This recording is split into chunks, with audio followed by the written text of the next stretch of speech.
بهار آمد، بهاری پرسخاوت زندگانی و طبیعت را روح و روانی نو عطا می نماید. بابای دهقان و اطراف نگریسته امید می بندد به فیض و برکت دسترخوان، رزق و روزی فرزندان.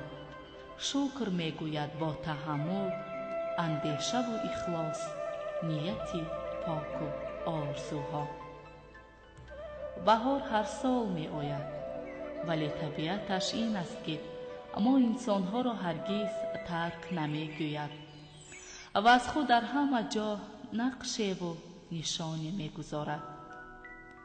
در پیراهن اطلس گلدختران، طاقی زردوزی و تور حریر نوعروسان، درز و سوزنی های چیوران، نقش و نگار سحرانگیز صورتگران به جلوه می آید.